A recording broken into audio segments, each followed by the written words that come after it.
Hello everyone. कल मुझे Instagram पे एक मैसेज आया था कि मेरे मार्क्स अच्छे नहीं आए हैं। क्या मुझे कहीं एडमिशन मिल पाएगा या फिर मुझे ड्रॉप लेना होगा?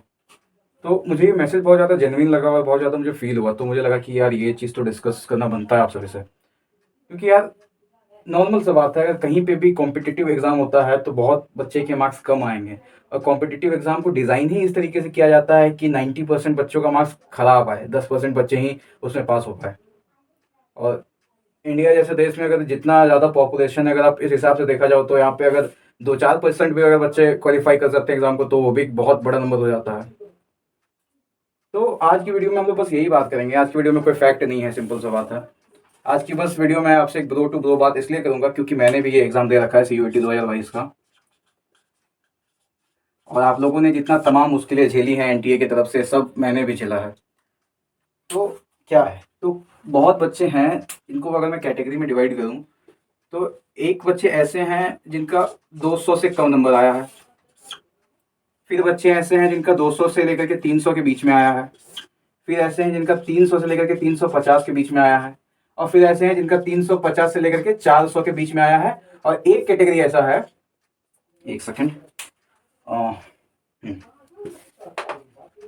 ठीक है, 300 से लेकर के 350 के बीच में आया है। और एक कैटेगरी ऐसा है जिसका 350 से लेकर के 400 या 400 प्लस आया है। तो अगर आप इन सभी कैटेगरी में फॉल करते हो किसी में भी, तो मैं आपको बताता हूँ कि आपको करना क्या चाहिए। ठीक है, अगर आपका नंबर 200 से कम आया है तो यार बुरा मत मानना, लेकिन जनरली आपके नंबर उतने अच्छे नहीं हैं। और ये 200 नंबर या फिर 300 किसी आधार पे बोल रहे हैं, ये मैं बोल रहा हूँ इंग्लिश प्लस जनरल टेस्ट के बेसिस पे। ठीक है, जिसके टोटल मार्क्स होते हैं 500, इंग्लिश के 200 और जनरल टेस्ट के 300। ठीक है, ये पूरी बातें NTA के स्कोर पे हो रही है। NTA के स्कोर पे, आपके आंसर के स्कोर पे नहीं हो रही है। टोटल बातें NTA के स्कोर पे हो रही है। ठीक है, अच्छा, अब अगर आप 200 के नीचे नंबर लेकर के आते हो तो यार आपके नंबर सही में अच्छे नहीं है, आपको फिर से तैयारी करना होगा। और फिर से तैयारी करना ना इस बार आसान है, इस बार बहुत आसान है। इसलिए आसान है क्योंकि एक ऐसा नोटिस आया था कि अब हर साल NTA 2 बार CUET का एग्जाम कराएगी। हर साल 2 बार CUET का एग्जाम कराएगी। तो उस हिसाब से अगर देखा जाए, अगर हम एक अनुमान लगाए तो 2023 के या तो जनवरी में या फिर फरवरी में एग्जाम होना है। तो आपके पास अगर आप देखो तो अभी 4-5 महीने आराम से हैं, आप आराम से बैठ करके तैयारी कर सकते हो। याद रखना, आपको शुरू से नहीं पढ़ना होगा, आपने 60% ऑलरेडी पढ़ रखा है क्योंकि एग्जाम खत्म हुआ है, अभी बस 1 महीना ही हुआ है। तो आपको चीज़ों को बस पॉलिश करना पड़ेगा। ठीक है, बस आपको पॉलिश करना पड़ेगा। आपको बहुत ज़्यादा दिमाग या फिर बहुत ज़्यादा मेहनत करने की जरूरत इस बार नहीं पड़ेगी। इस बार अगर आप हल्का से भी और एफर्ट्स डालोगे जितना आपने पिछली बार डाला है, तो आप बहुत अच्छे स्कोर कर लिए जाओगे। ठीक है, इस बार एग्जाम खराब होने का एक रीजन ये भी है कि NTA ने कोई इन्फॉर्मेशन नहीं दिया, ना तो उन्होंने सिलेबस के बारे में बताया। एडमिट कार्ड का तो इशू एक अलग ही इशू था। हम लोग मेंटली प्रिपेयर थे ही नहीं एग्जाम के लिए। किसी दिन इनका होश खुला तो इन्होंने एग्जाम निकाल दिया, किसी दिन होश खुला तो NTA ने एडमिट कार्ड निकाल दिया। सिलेबस में GT के सिलेबस में दिया हुआ था GK, सिर्फ GK और कुछ नहीं। तो बहुत दिक्कतें आई, बहुत तमाम दिक्कतें आई, लेकिन कोई बात नहीं, अपन है स्टूडेंट और स्टूडेंट हर दिक्कत से झेल लिए जाएंगे, हम लोग हर चीज़ में निकल जाएंगे। ठीक है, अब जिनका 200 से लेकर के 300 नंबर आ रहा है, उनका भी मैं अगर कहूँ तो यार मार्क्स आपके बहुत अच्छे नहीं है, आपको भी फिर से तैयारी करना चाहिए। ठीक, जिनका 300 से लेकर के 350 आया, इन्हें चांसेस है कि यूनिवर्सिटी मिल जाए। अब यूनिवर्सिटी में मैं अगर बात करूँ तो अच्छी यूनिवर्सिटी नहीं मिल जाए इन्हें। अच्छी यूनिवर्सिटी कौन कौन सी है, तो BHU हो गया, DU हो गया, JNU, IFLU, Jamia Allahabad university, BBAU, फिर डॉक्टर भीमराव अम्बेडकर, ये सब अगर अच्छी यूनिवर्सिटी में कहा जाए तो शायद शायद चांसेस हैं कि इन लोग का एडमिशन मिल जाए। अगर कोई गर्ल है, ठीक है, अगर कोई लड़की है तो उसका चांस है ज़्यादा, क्योंकि यार रिजर्वेशन हर जगह है। BHU में अगर आप देखोगे, सिर्फ BHU का ही अगर मैं बताऊं तो 4 कॉलेजेस तो सिर्फ और सिर्फ गर्ल्स के लिए हैं, तो वहाँ पे उनकी सीट का नंबर ज़्यादा है, तो शायद हो सकता है कि मिल जाए। लेकिन दिक्कत क्या है, दिक्कत यह है कि इस कैटेगरी में बहुत सारी लड़कियां आती हैं, सिर्फ आप ही तो नहीं आते हो, बहुत सारी लड़कियां आती हैं। तो वहाँ पे वो चीज़ें थोड़ी सी यार मैटर करेंगी, चीज़ें हार्ड होंगी आपके लिए। लेकिन अगर आप होप करो तो शायद हो जाए। लेकिन आप लोग भी यार तैयारी छोड़ना मत, आप लोग का शायद हो जाए या फिर नहीं भी हो, कुछ पता नहीं है। अभी तक कोई भी यूनिवर्सिटीज़ ने अपना कट ऑफ वगैरह नहीं निकाला है, अभी तक सिर्फ उसके रजिस्ट्रेशन पोर्टल ही खोल के रखे हुए हैं। तो आप अगर चाहो तो आप जितने ज़्यादा यूनिवर्सिटी आपने अटेम्प्ट करा है सब में रजिस्टर कर दो, मैं आपको बोलूँ तो। अब जितना मैं मिनिमम आप 8 से 9 या 9 से 10 तो करना ही करना, ठीक है। और अगर आप ज़्यादा कर सकते हो तो कर दो, बहुत ज़्यादा पैसा तो लग नहीं रहा है। देखो किसी में 200 है, किसी में 100 है, किसी में 300 है। तो अगर आप टोटल देखोगे ना तो 10 यूनिवर्सिटी खरीद का, ये 10 यूनिवर्सिटी में भरने में आपको मैक्सिमम टू मैक्सिमम 3,000 से लेकर के 3,500 रुपये लगेगा, इससे ज़्यादा नहीं लगेगा। तो लगा दो यार, क्या ही जा रहा है। अगर कहीं अच्छी यूनिवर्सिटी में हो गया ना तो इतना फीस वहाँ का कम रहता है कि ये पैसा आपका वसूला जाएगा, ठीक है। अब बात करते हैं चौथे कैटेगरी के बारे में। चौथे कैटेगरी वो लोग जिनका 350 से लेकर के 400 नंबर आया है, ठीक है। वो लोग जिनका 350 से लेकर के 400 नंबर आया है। यार आप लोग को देखो, आप लोग 80% आप लोग सेफ हो, ठीक है। लेकिन डिपेंड करेगा कि कौन से कोर्स के लिए आपने भरा है, कौन सी यूनिवर्सिटी भरा है। अब मान लो जैसे BHU,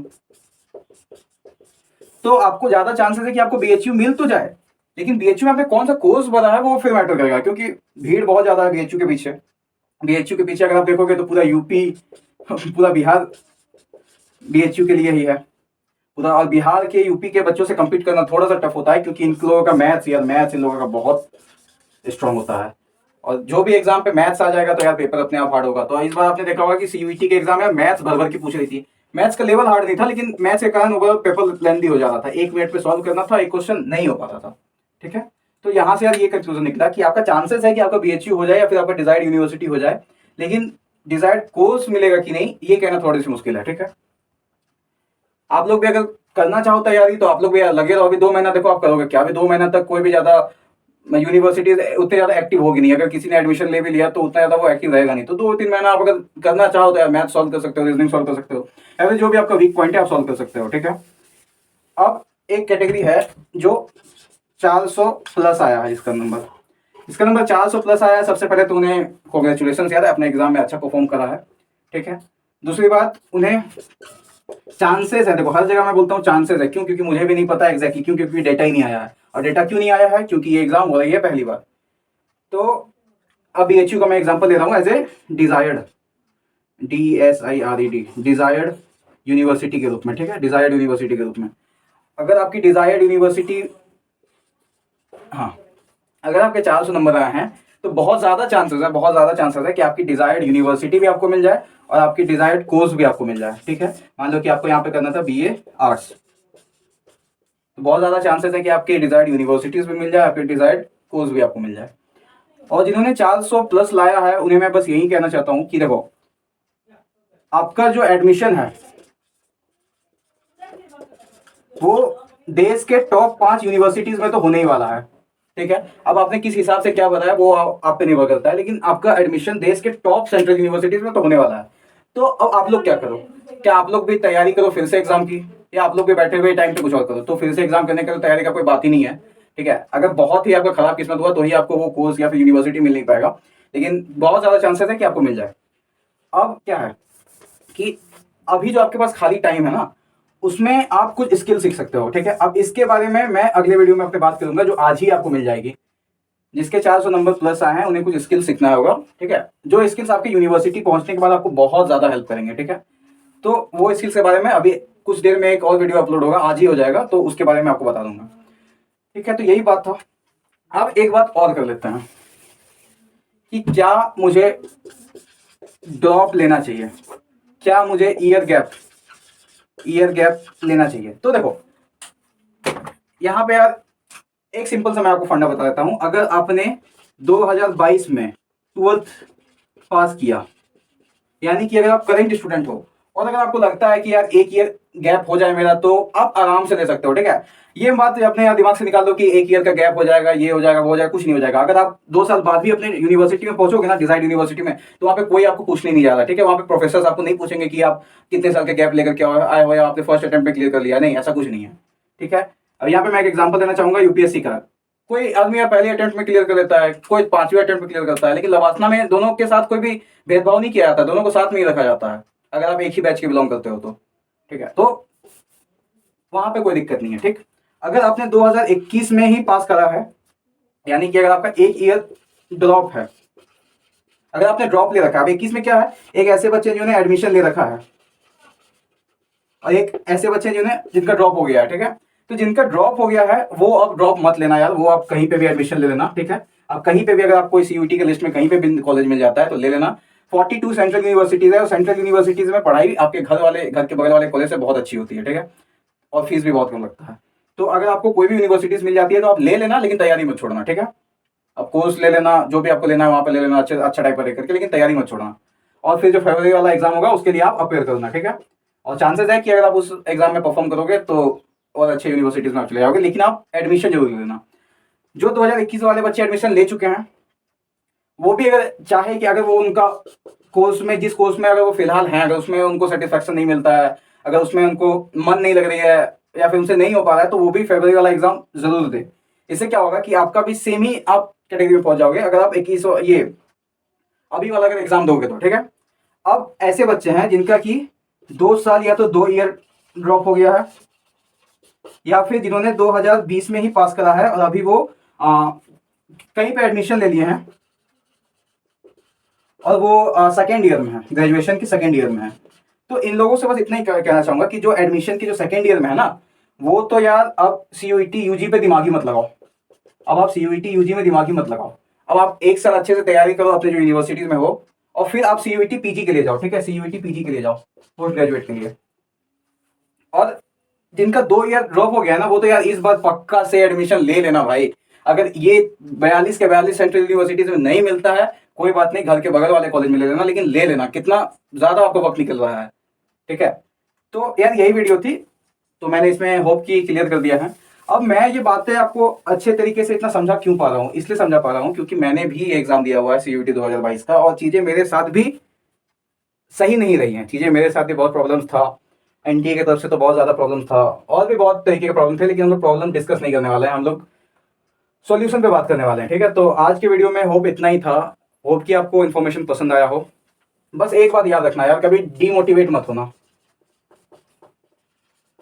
कभी यार डीमोटिवेट मत होना, ठीक है।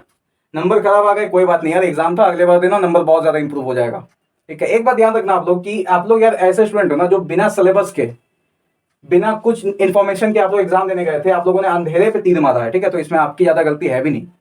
लेकिन अब जो होगा, क्योंकि अब आपको सारा चीज पता है मेरे भाई, आपको टोटल चीज मालूम है कि क्वेश्चन पैटर्न क्या है, कैसे क्वेश्चन आएंगी, कौन से टॉपिक से ज्यादा क्वेश्चन आती है, वो सब आपको पता है। तो आप अब जो तैयारी करोगे बहुत अच्छे से करना, ठीक है। अब तैयारी में क्या क्या करना है इंग्लिश और जनरल टेस्ट में, वो मैं आपको अच्छे से बता दूंगा कि मैंने कैसे तैयारी करा, मेरा मार्क्स कितना आया था और कितना टाइम लगा मुझे, मैंने कौन कौन सी किताबें पढ़ी, मैंने वो आपको सब मैं आपको बता दूंगा। लेकिन बस यार आप डीमोटिवेट मत होना, मोटिवेट रहो, और बस यार हो गया। अगले बार आपका एग्जाम बहुत अच्छे से निकलेगा, ठीक है। आई होप कि आप लोग सबका एग्जाम बहुत अच्छे से निकले। इस बार अगर आपका एग्जाम खराब गया है तो यार प्लीज़ डिमोटिवेट मत होना। मुझे मालूम है कि ये वर्ड मैं बहुत ज़्यादा रिपीट कर रहा हूँ, बट यार बहुत बुरा लगता है कि जब कोई बोलते हैं ना कि भैया बहुत अच्छा फील नहीं हो रहा है, एकदम लग रहा है कि कुछ गलत कदम उठा लेते हो यार, प्लीज़ उस तरह मत करना यार। Thank you, bye.